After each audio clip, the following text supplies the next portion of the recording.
Olá, companheiras, olá, companheiros, saudações petistas. Essa é mais uma edição do podcast Em Tempos de Guerra, a Esperança é Vermelha. Hoje é segunda-feira, dia 12 de julho. Eu sou Patrick e toco a conversa junto com vocês.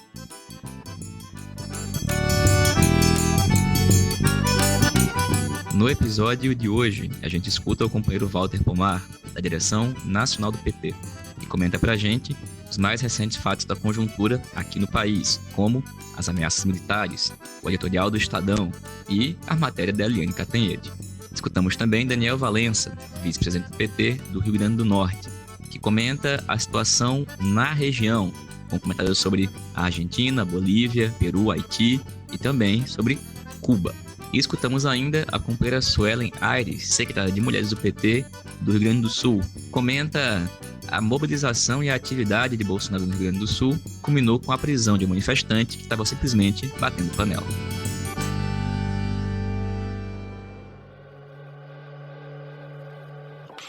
Pessoal, começamos a edição de hoje aqui do podcast trazendo os mais recentes números da pandemia aqui no Brasil. Nas últimas 24 horas, o CONAS, que é o Conselho Nacional de Secretários Estaduais de Saúde, registrou 745 novas mortes pela Covid-19 no Brasil. Lembrando que nas segundas-feiras, os dados sempre apresentam um número ainda maior de subnotificação, devido aos dados do final de semana. Mas mesmo com esses números de hoje, o Brasil chega na marca das 534.233 pessoas mortas em decorrência da Covid-19. E a média móvel de morte no país continua bem acima das 1.000 mortes. Então, mesmo com a vacinação demonstrando sinais de avançar, ainda e muito aquém do ideal, o país continua sendo um dos que mais pessoas morrem em decorrência da Covid-19. Ainda assim, o governo assassino, ladrão de vacinas do Bolsonaro, tem promovido atividades no país, não só incentivando aglomerações sem distanciamento, sem uso de máscara, mas incentivando a violência. Foi o que ocorreu, por exemplo, nesse final de semana, quando eles estiveram em Porto Alegre e em outras cidades do Rio Grande do Sul. A gente escuta isso daqui a pouco, no informe da companheira Suelen Aires. Mas, além de Bolsonaro, a gente não pode esquecer que também concorre para essa situação a política econômica de seu governo, que jogou as pessoas no desemprego, no desamparo, na desassistência. E, bom, essa política econômica, vamos lembrar, tem a concordância e a anuência da grande maioria dos setores da classe dominante brasileira, ou seja, do conjunto da direita. Inclusive, essa direita que se pinta de centro ou de centrão, a turma do Tratoraço e Companhia Limitada. Pois bem, uma parte dessa direita tem tentado a todo custo encontrar a bendita da terceira via. Até agora não apareceu. Mas, ao longo dessa última semana, diante das ameaças feitas pelos militares que sustentam o governo assassino e ladrão de vacinas do Bolsonaro, uma banda da direita começou a também buscar essa alternativa de forma ainda mais explícita, só que agora mirando os seus canhões para atacar a esquerda com argumentos, por exemplo, como o da senhora Eliane Cantanhede, dizendo que um golpe de mestre seria, por exemplo, o Lula desistir da sua candidatura e ser simplesmente o vice de alguém que não fosse tão Lula nem tão PT. Bom, sobre esse assunto da conjuntura, ameaças militares, essa opinião da Cantanhede e inclusive uma editorial do Estadão, a gente escuta agora o companheiro Walter Pomar. Olá, Patrick. Olá, ouvintes. Pois é, Patrick, na última semana, 5 fatos ilustram a gravidade da crise política que está em curso no país. Primeiro, a pesquisa revelando que já existe maioria na população a favor do impeachment. Segundo, a pesquisa confirmando que se as eleições fossem hoje, Lula venceria. Sem falar daquela outra que reafirmou o PT como, de longe, o partido mais apoiado pela população. Terceiro, um festival de propostas insólitas, incluindo a de semipresidencialismo feita pelo golpista Temer e a sugestão da Eliane Cantanhede de que Lula deveria dar um golpe de mestre e sair candidato a vice-presidente da República. Quarto fato a ilustrar a gravidade da crise é o pronunciamento do ministro da Defesa e de 3 comandantes militares contra a CPI da Covid. E o quinto fato é o editorial do Estadão, intitulado Chega de Chantagem. Bom, vamos falar do quarto fato, do pronunciamento militar. O caso é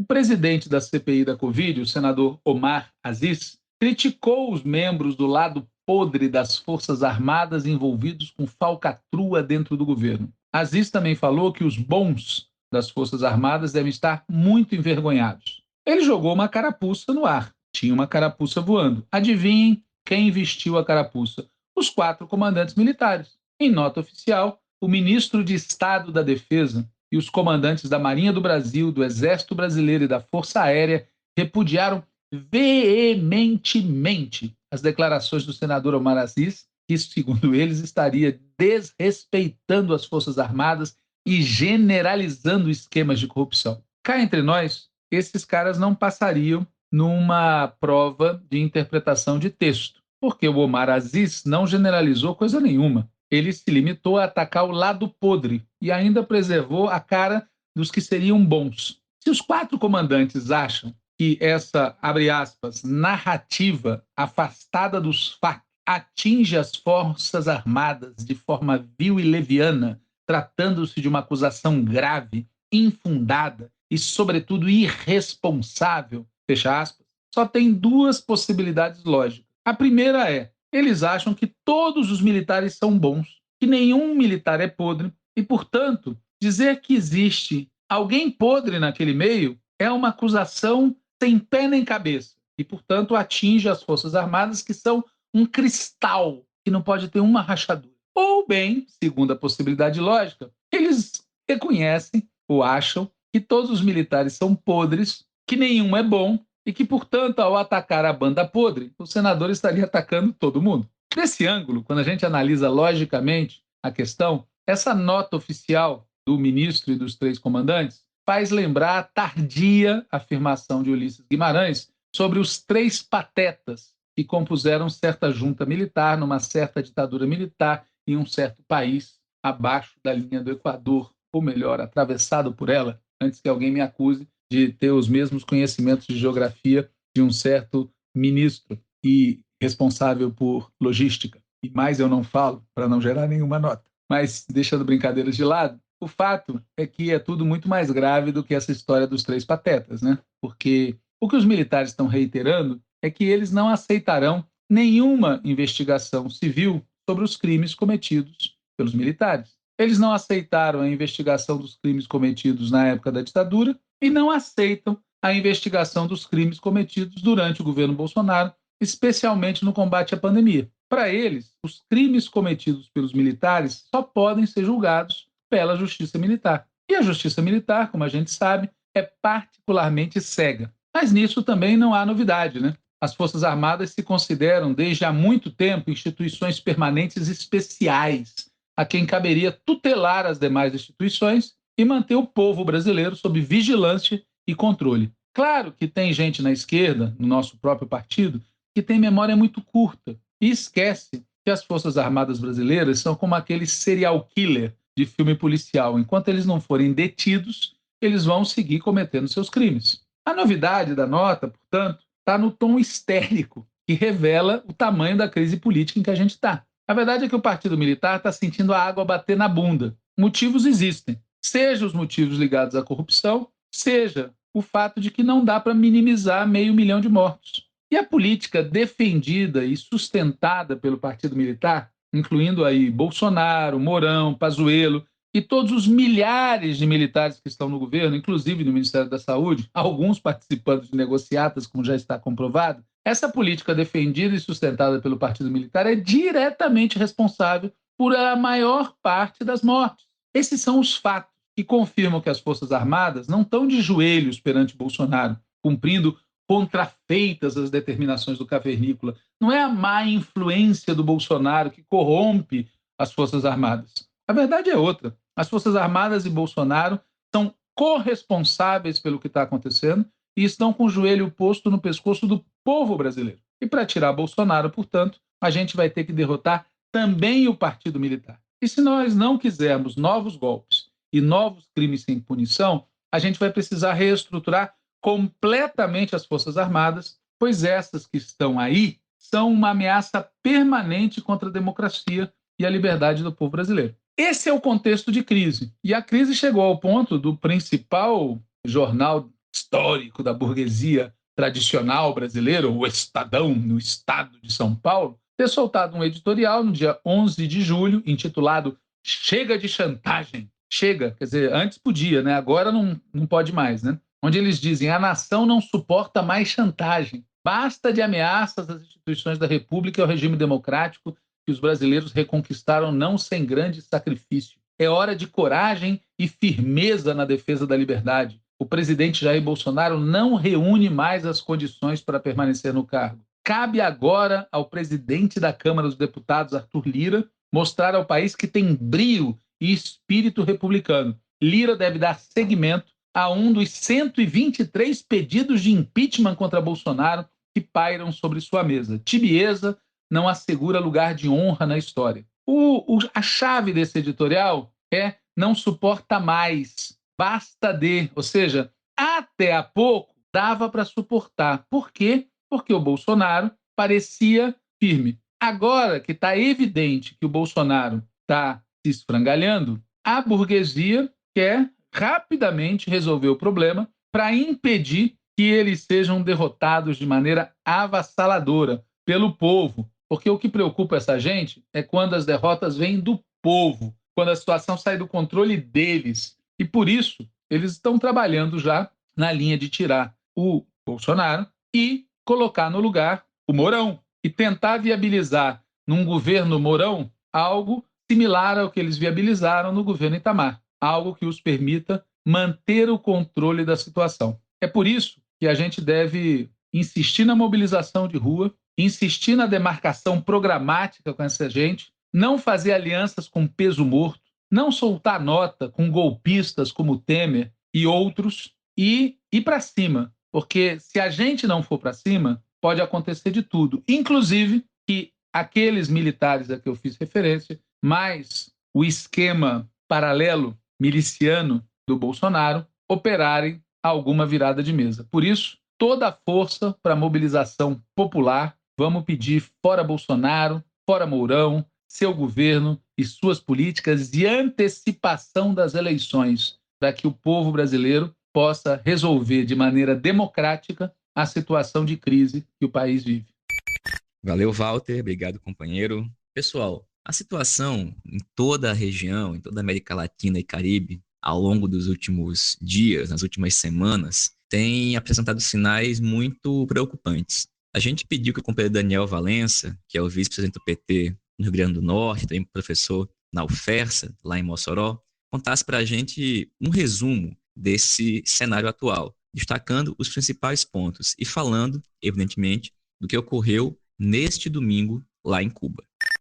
Olá, Patrick. Olá, ouvintes do podcast Em Tempos de Guerra, Esperança Vermelha. Olha, Patrick, tivemos na Argentina e na Bolívia confirmação de documentos que provam que o governo do neoliberal Macri enviou armas no período do golpe de Estado, ou seja, enviou reforços para o golpe de Estado e a ditadura da Rainha Inés. Esse material foi encontrado pelo governo boliviano e o governo do presidente Alberto Fernandes confirmou a autenticidade e fez um comunicado oficial pedindo desculpas por esta parceria imoral.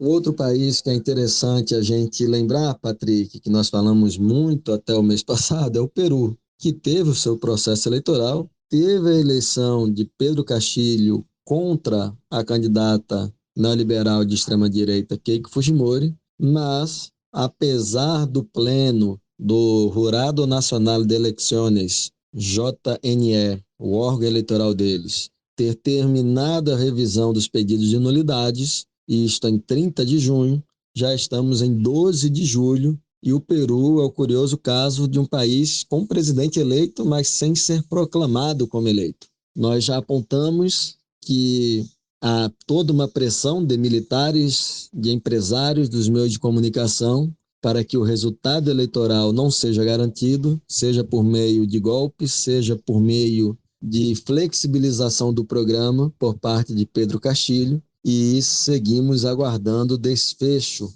do que ocorrerá no Peru. Como nós apontamos no outro podcast que nós participamos, as eleições burguesas são assim. Quando as classes trabalhadoras vencem, necessariamente se fazem uso de outros instrumentos para impedir que o desejo popular realmente venha a se materializar. Patrick, outro evento dessa semana que chocou o mundo foi o assassinato do presidente do Haiti, o Jovenel Moïse, na última quarta-feira. Assassinato esse realizado por um total de 28 mercenários, 2 deles haitianos estadunidenses e 26 colombianos. Ontem foi preso médico haitiano chamado Emmanuel Sanon, é visto como um dos possíveis mandantes do crime, mas ainda segue muita coisa nebulosa. A primeira delas é que, uma vez mais, temos envolvimentos de colombianos em ações mercenárias. Não sei quem se lembra, mas nós relatamos em um episódio ano passado, nesse mesmo podcast, que mercenários colombianos haviam entrado no território venezuelano com o objetivo de matar ao presidente Nicolás Maduro. Eles foram presos pelas Forças Armadas bolivarianas, mas também por pescadores venezuelanos, e a missão, então, não deu certo. Naquela oportunidade, se descobriu um vínculo com uma empresa de segurança situada na Flórida, e aqui, no caso do Haiti, uma vez mais temos colombianos mercenários presentes, ou seja, a Colômbia está, para além de matando o seu próprio povo, né, o narco-estado colombiano, além de estar matando o seu próprio povo, como assassinou 74 pessoas durante o paro nacional ao longo de 2 meses. Também está agora exportando mercenários. Também neste caso, há indícios da participação de uma empresa americana de segurança segurança privada, situada na Flórida.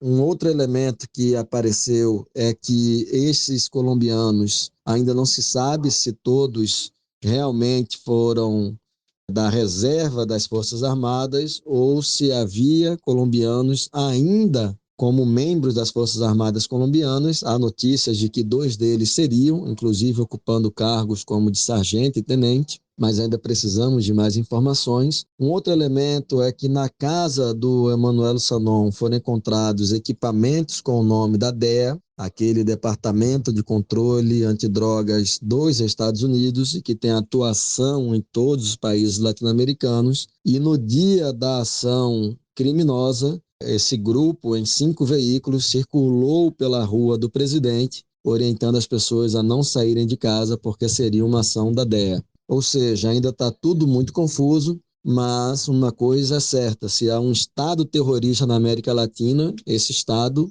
é a Colômbia, e que cumpre muito bem o papel de desestabilizar os demais países da região, atendendo inclusive aos interesses norte-americanos. Por fim, Patrick, tivemos neste domingo, 11 de julho, atos de rua em Cuba muito fortes, potentes. Nós estamos dizendo já há muito tempo que a pandemia ela cai como uma bomba econômica, social, política em todo o mundo, e nós dizíamos também que a América Latina, por ser um território em ebulição, levaria com certeza a pandemia até as suas últimas consequências. E Cuba não fugiu desta realidade. Por outro lado, é um absurdo o que se está sendo feito de dizer que há uma crise humanitária em Cuba derivada da pandemia. Vou trazer alguns dados aqui, Patrick. Cuba, neste momento, registra 1.537 mortos. É bom lembrar que Cuba tem uma população de 11 milhões de habitantes, mas o nosso vizinho Peru tem 187 mil mortos, a Colômbia 112 mil, o Chile 33 mil. E se nós saímos dos nossos vizinhos latino-americanos e pensamos inclusive naqueles que são sempre a referência das pessoas, os países nórdicos, a gente vai ver a Suécia com 14 mil vítimas de Covid-19. Então, na verdade, Cuba tem um desempenho exemplar em termos de combate à Covid, e mais ainda, o único país pobre, o único país latino-americano que desenvolve vacinas de maneira soberana, 5 vacinas inclusive, atingido desde idosos até crianças, e uma delas, a Abdala, apresenta uma eficácia confirmada de mais de 90% em relação a casos sintomáticos, que é uma eficácia superior a que nós estamos vendo com outras vacinas que estão sendo, inclusive, aplicadas aqui no Brasil. Por outro lado, Patrick, é impossível falarmos de problemas socioeconômicos em Cuba e não falarmos do bloqueio econômico. No governo Trump foram mais de 200 novas restrições e que a atual gestão de Joe Biden as mantém, e mais ainda, inclusive um dos seus primeiros atos administrativos foi destinar 20 milhões de dólares para entidades cujo papel é desestabilizar a sociedade cubana. Importante colocar também, Patrick, que falar em ajuda humanitária é de um cinismo sem igual, semelhante àquele da época que se propunha ajuda humanitária à Venezuela. Para se ter um exemplo, mas enfim, quaisquer buscas na internet vão se descobrir vários outros episódios, o chinês Jack Ma, ele buscou doar kits de testes de Covid e respiradores e a transportadora estadunidense cancelou o envio em função do bloqueio norte-americano. Sem dúvida que há um problema econômico adicional. Cuba sobrevive do turismo, seja em função do bloqueio, seja por não ter conseguido desenvolver suas forças produtivas, mesmo com a Revolução de 59. Então, é muito mais difícil com a pandemia a sobrevivência de Cuba. Por outro lado, o país está em uma transição para deixar o sistema de dupla moeda, o CUC e o peso cubano, para a utilização apenas do peso cubano, e essa transição está sendo também muito difícil. Então, sim, é verdade que tem escassez, é verdade que a situação do país é muito difícil, mas também é verdade que há uma pressão dos Estados Unidos, das superpotências, enfim, de interesses capitalistas para transformar a revolução em mais um país latino-americano subdesenvolvido e pautado na fome da sua imensa maioria da sua população.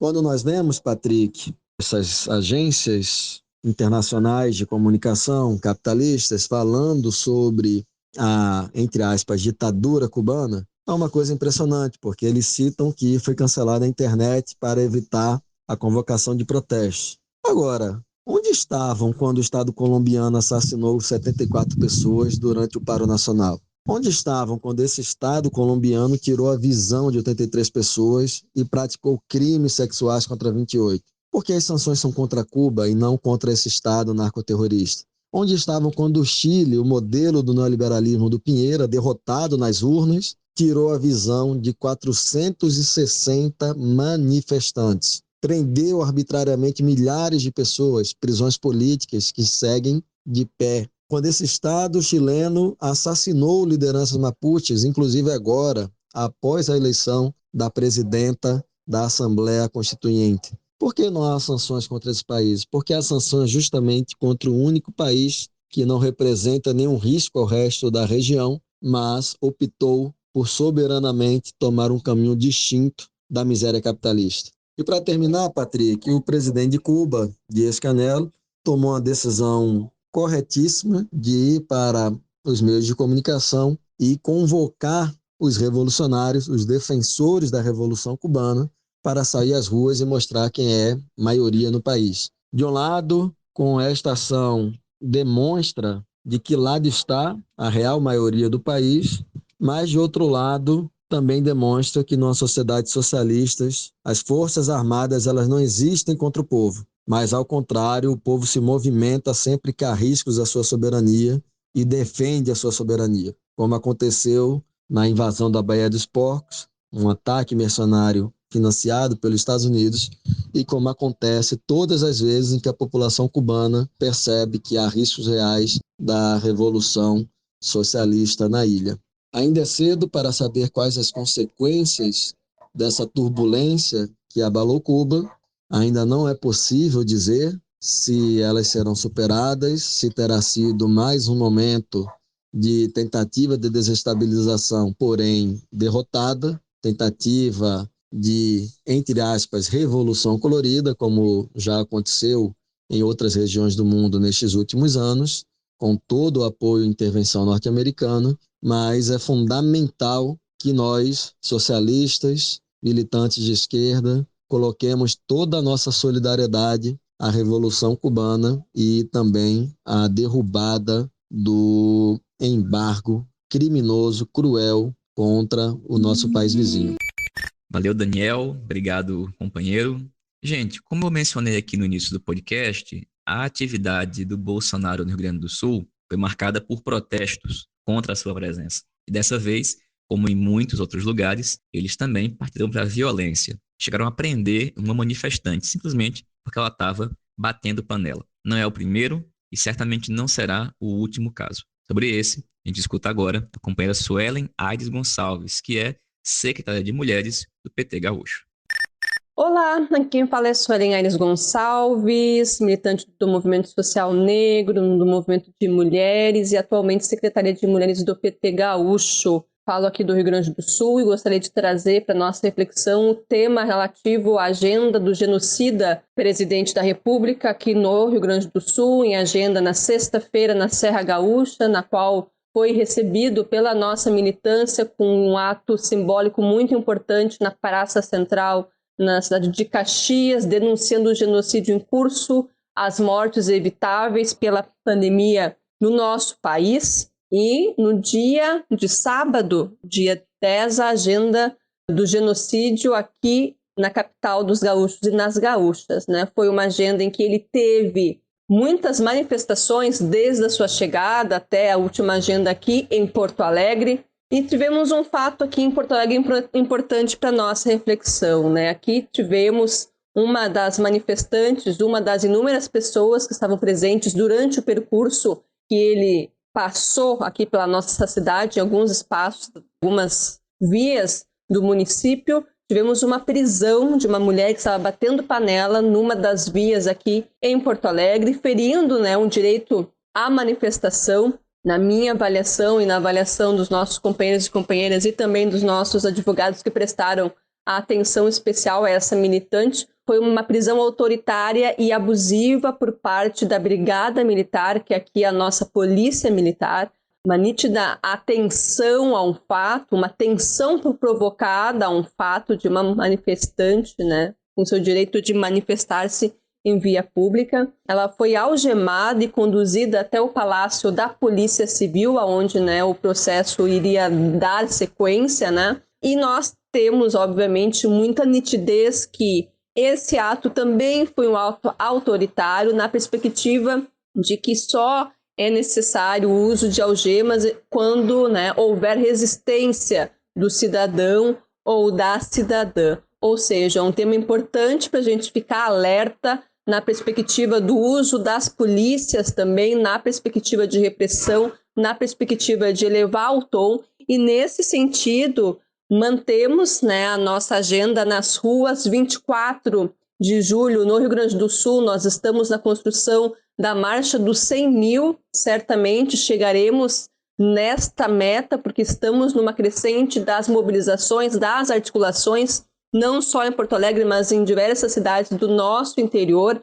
Não sairemos das ruas, não seremos intimidadas por essas polícias. E um fato importante, o governador do Rio Grande do Sul, Eduardo Leite, do PSDB, endossa a postura, no caso da Brigada Militar, aqui, alertando ou trazendo um elemento que a polícia estava cumprindo com o seu dever, mediando o conflito entre os manifestantes. E nós sabemos que, na realidade, o governador, que é a pessoa, né, em última instância, que comanda as polícias, no caso da nossa Brigada Militar aqui no Rio Grande do Sul, ele endossa uma prisão autoritária e abusiva. Não sairemos das ruas, rumo aos 100 mil, marchando em Porto Alegre, marchando nas nossas cidades do interior. É fora Bolsonaro, todo o seu governo, todas as suas políticas e também, obviamente, né, o direito à vida pela vacina, pelo direito à renda e pelo direito ao alimento saudável. É isso, Patrick, meu grande abraço.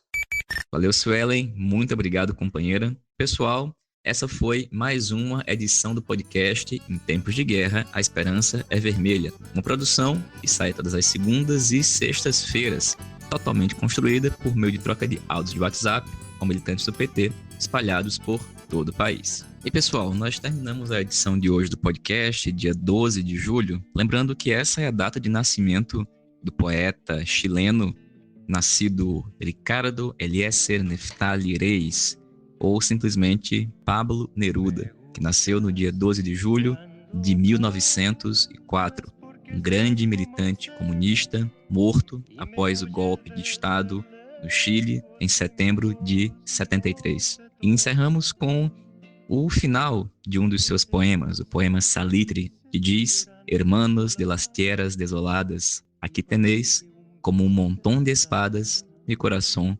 disposto a la batalla. Saudações petistas e até mais.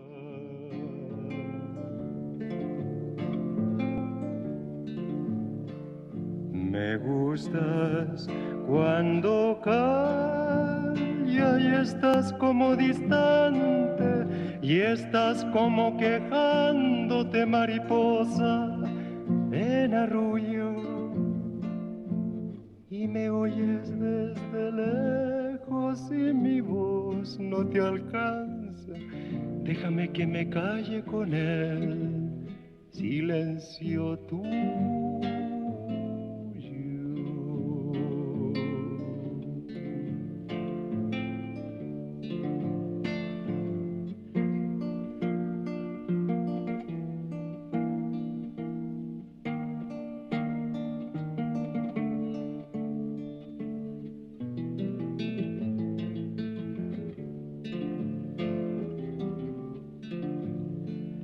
Déjame que te hable también con tu silencio, claro como una lámpara, simple como un anillo.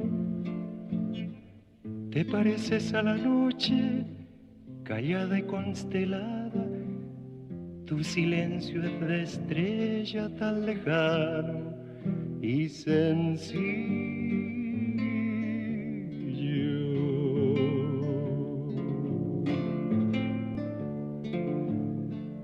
Me gustas cuando callas porque estás como ausente, distante y dolorosa como si hubieras muerto.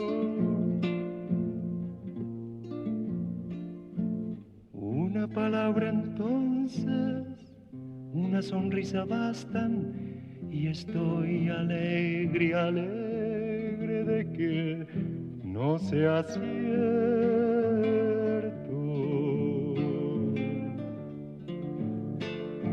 Una palabra entonces, una sonrisa bastan y estoy alegre, alegre, alegre de que no sea cierto.